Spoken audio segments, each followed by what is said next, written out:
What's up, everybody? Thralls Metal here once again. I'm Necrotic. I'm Jammin John. And we have an album review for you, and one that I have honestly been anticipating for a while, since I've been a fan of this band since their very beginning. So we're going to go over the latest offering from Mother of Graves, the Periapt of Absence. This comes out on the 18th of October on Profound Lore Records. This band was formerly on Wise Blood Records. This is where I got into them. They formed in 2019 in Indianapolis, Indiana. This is their second full-length.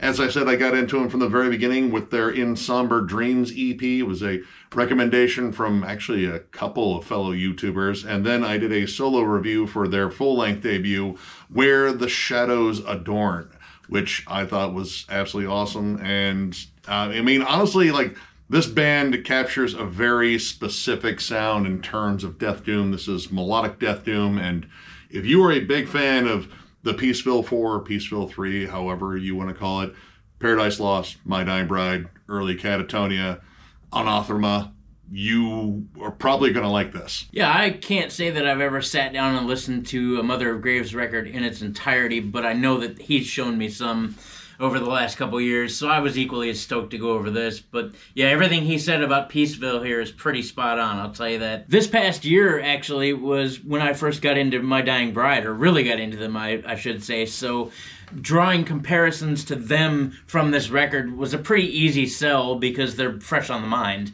Yeah, and I, again, was a big fan of their last one, and I was really eager to see where they would, essentially grow from the last one. And while this is still 100% like very much in that peace-filled death doom sound, I feel like there's definitely a lot more dynamics going on. But one thing is absolutely clear: this band loves sadness, and it's just somber and bleak. If you're looking for happiness and joy and sunshine, it might come out in like little bits here, but it's only hanging out for a second because this is all about the morose. And I gotta say, this album is, I think, an improvement over the last one. While this album is big about building, like lots of isolated moments where they build into giant swells of synths and guitars and huge lush melodies into just soul-crushing breakdowns where they just squeeze the tears out of your body, or it could be blood too. But the opening track, Gallows, goes from zero to funeral in a split second, just comes crashing in with these massive riffs, slow, plodding, monotonous, and it is just going straight for the gloom. Huge, melancholy Bummerville riffs right out of the rip. I'm pretty sure I'm going to buy stock in Kleenex for this album, and not for the normal reasons. I didn't even have to bring up Artax dying and Neverending Story to actually get to that level of sadness. There it is. Here we go again. I know, childhood trauma resurfacing in reviews once again. But the whole vibe of this album is just melancholic and beautiful. Like, I will say, like, this is, again, amazingly melodic, like the interplay on the guitars and the synths and even the vocals.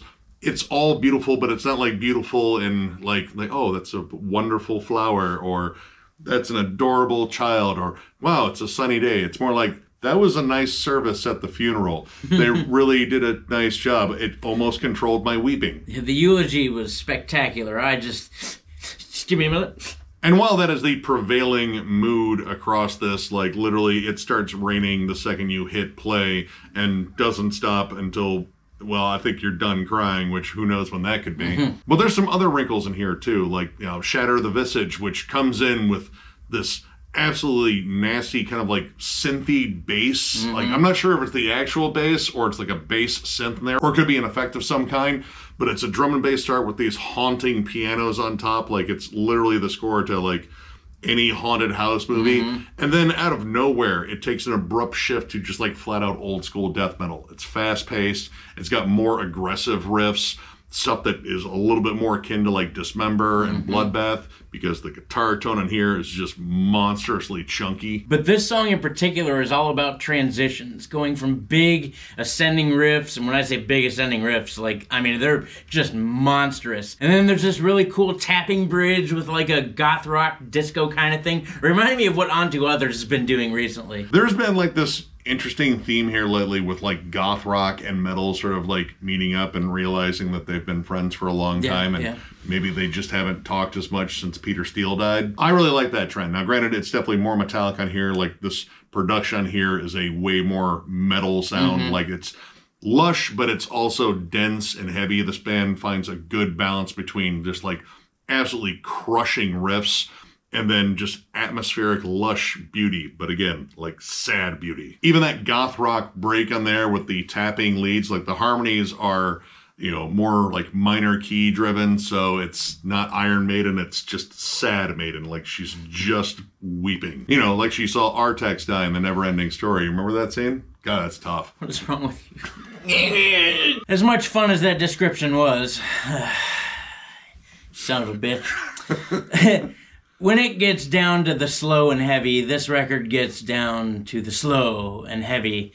The title track, the Periapt of Absence, and the next track in line, As the Earth Fell Silent, I think are two of the most bone-crushingly heavy songs on this record. First of all, the Periapt of Absence, the title track, is sadder than when Littlefoot's mom dies in The Land Before Time. It's pretty sad. It's pretty sad. The riffs in that song, though, are incredible. Some of the biggest harmonies found on this record are chalked all over that song, and it's magnificent. Again, in a really sad sort of way.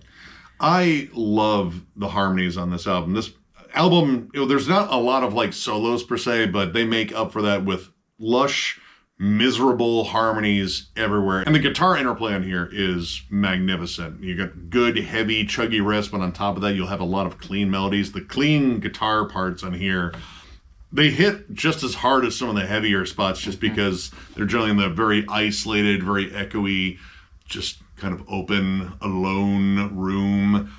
Anything to feel sad, and then they're generally accompanied by, you know, synths or strings. Especially in this case, the title track, it's pure My Dying Bride. Like, it's just instant sadness. The only thing they're missing is Aaron Stainthorpe just talking about like how everyone he's ever loved died on Christmas Day. But there is some spoken word in there too, so it may be something akin to that, I would believe. But man, the next track, As the Earth Fell Silent, is definitely the heaviest thing on this record. It might be the weightiest thing this year. Period. If you haven't found depression during this song, it's beaten into you. And then the weight of said depression crushes you. If you turn on your GPS while listening to this song, it'll just point you in the direction of this song or the nearest cliff. And it's right from the rip. The opening piano on there, that piano, I don't think happy music has ever been played on it. It is echoey, it is morose, and then the riffs just come slamming into you. It's got a good double time groove with like some heavy, more aggressive riffs, but my favorite part is this giant slowdown towards the breakdown. Like it just kind of cuts the tempo almost in half with every beat, and then it gets down to what I would say is the heaviest moment on this entire album. Big single chords, you have the synths, you have these big booming vocals, which dude's vocals on here are fantastic. Like, he's just got this huge roar. And with everything that he bellows out, there's just this sort of like agonized desperation to it. It's absolutely perfect. But this moment right here is absolutely soul-crushing, and even made more soul-crushing by the layers they put on it, like the big droning synths, the surprisingly warm bass on here, and the ghostly layers they put on top. Like any like little bit of like misery seasoning that they could put on this moment without overdoing it, they did it. And it's absolutely amazing. And this band is excellent about establishing the atmosphere and then building upon it. A Scarlet Threnody, one of my favorite tracks on here, has a long instrumental build. It's, again, very isolated. You have, you know, like clean guitars, and they start building in layers. It takes a time setting up all of this atmosphere and just all of this bleakness, and then when the riff comes in, it slams in like a coffin being slammed shut, and every snare hit is a nail. It is absolutely just miserable as hell, and I love it. Honestly, it was one of my favorite tracks here because this almost borders more on funeral doom. Lots of really awesome stop on a dime transitions too. The song Apparition is actually full of them. I like how it goes from, again, these big like descending harmony riffs to just a quick cut and then into almost like a classic rock kind of vibe. That riff screams classic heavy metal. It's got a bunch of squealies in it too, but like it's such a quick stop. And those kinds of transitions are found throughout this record as well. The way it starts too, it's almost like a dirge / folk sort of vibe. Like the guitar harmonies almost kind of have like, again, like a folky sort of swing to them, except the only thing that kind of throws it off are the little squealies that are peppered in. Like, that's not very folky. But that mid-tempo thing really carries a lot throughout this entire album. I was kind of surprised by it because the last one, at least if I remember right, was very slow. Like, it was more along the lines of like, well, My Dying Bride speed, which they move at the speed of a funeral procession, like carrying a body in the rain while everyone's weeping and falling. You know, My Dying Bride. But this album got surprisingly up-tempo, not upbeat, up-tempo. Upon Buried Hands comes in with, again, like just classic kind of like goth metal hooks. It almost starts off more like a rocker. It's a little bit more like riff-driven. It's not so much about the atmosphere up until you get to the bridge, which just reminds you that this is very, very much a Death Doom album, but in a different way where it's, you know, again, another clean passage. The bass line in that song in particular, I think is really awesome, which the bass is absolutely amazing sounding. Like, it is the warmest sounding bass I think I've heard on a Death Doom album in a while. Like, I think the rest of the band had to huddle around the bassist for warmth because everything is as cold as a tomb on here. Which is more attention than the bassist normally gets. So we didn't really touch on production here. I think this record sounds fantastic. Album was actually mixed by the guitarist Ben Sandman and then mastered by one Dan Swano. So that's why this record sounds amazing. It legit sounds like, again, like a 90s Peaceville 4 album. You know, the reverb is, you know, kind of in the right spots, especially on that snare. It's got a good echoing thwack. Yeah, everything on here has to sound like it's being played in a mausoleum. But it is a little bit more crisp than, you know, say the older stuff. Like, it's not as, you know, muddy, I would say. The guitar tone is thick and pretty chunky, and the clean tones are just beautiful. It's just, it kind of like took a layer of grime off of everything. Yeah, or, you know, mud or dirt off of the casket. Overall, it gives this album a much bigger sound than the last one, which is not a dig against the last one. The last one was awesome too, but this one, I feel like every element here really gets a chance to shine. Like, the vocals are, you know, right out in front, but they're not like kind of dominant. The guitars are huge. The synths sit a little bit back, but you can still hear them all clearly. And the drum sound is absolutely fantastic, which is kind of a thing with like Dan Swano.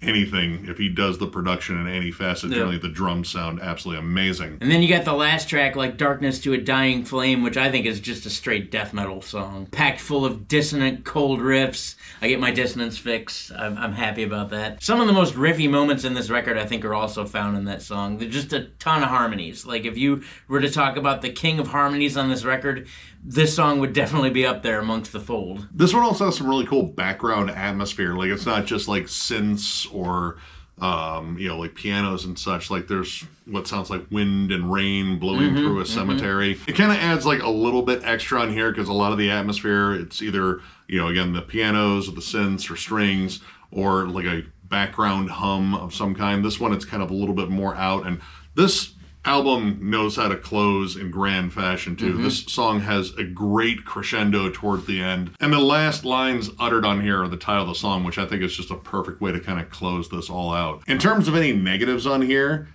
I'd be kind of hard pressed to find any, because this goes for a very specific style of Death Doom, and I think they absolutely nail it.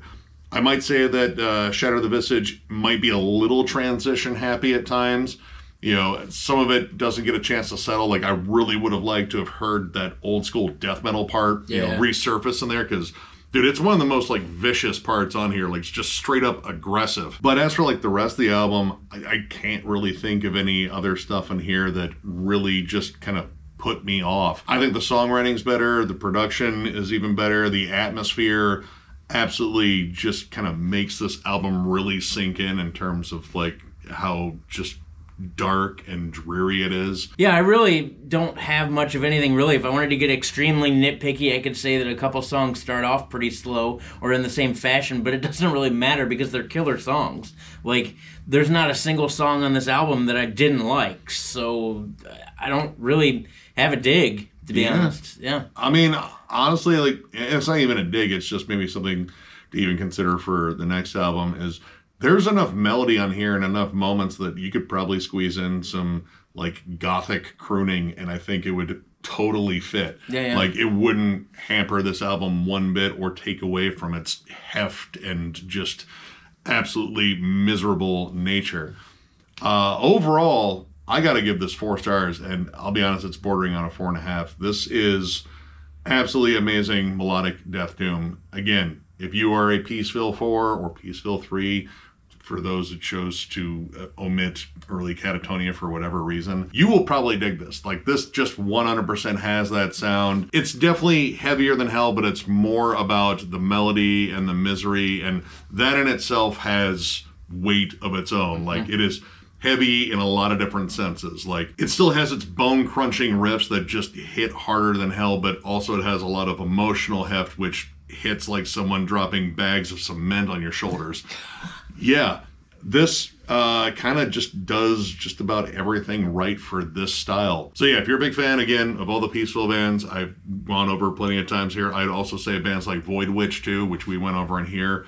Very similar. Pretty much, if you just love your death doom sadder than hell, check this out. This is an absolutely awesome album. I have to pretty much agree with Nick here. It's a solid 4 for me, and it could grow. I need to spend, I guess, a little bit more time with this record, especially seeing as how I'm recently into My Dying Bride as heavy as I am. I will say this, that I don't think this record would have hit me quite as hard if I hadn't recently started listening to My Dying Bride. Have you tried watching Neverending Story while listening to this album? No. I can tell you which scene you should skip right to. No, well, I need to re-up my prescription then before that starts. First of all, there's not a single moment of time wasted on this record. It is paced beautifully. It's always building up to something great. Like always, there's always tension building, and every time that they create that moment of silence, it's the only thing in this album that raises high, because everything else is pretty down low in the dumps. The record is beautiful in a very sad sort of way. These songs are all extremely well constructed. The dynamics in all of these songs are spectacular. When this record is sad, it is violently depressive. Like, get your Zoloft ready, get whatever you're taking ready, and just take an extra one, because you're going to need it. If you're a fan of anything we've mentioned, Paradise Lost, My Dying Bride, little bits of esoteric in here and there, and even some On to Others goth rock moments, I would recommend checking this out. So, if you enjoyed this review, give it a thumbs up, and if you are new to the channel, subscribe, because we do stuff like this all the time. We also now have memberships. If you would like to join up with that, there's a little join button down below. It is only 99 cents.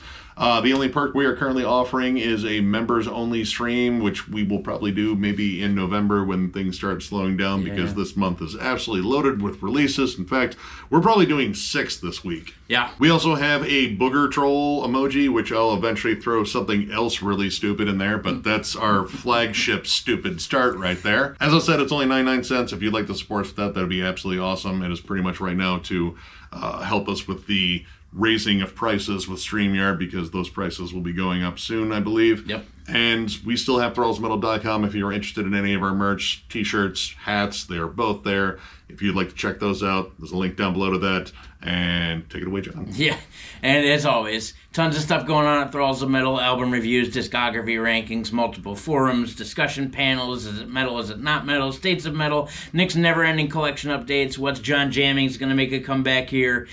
I could go on forever, but I'm not gonna. However, without you guys, Thralls of Metal would not be what it is. We are extremely thankful to all of our family, our friends, our subscribers, everybody that helps make this channel something way bigger than what we ever thought it would be. We appreciate you. Thank you. Yeah, you guys absolutely roll. Tons of content coming your way. So one more big thank you because of all your rulage, and we will catch you later.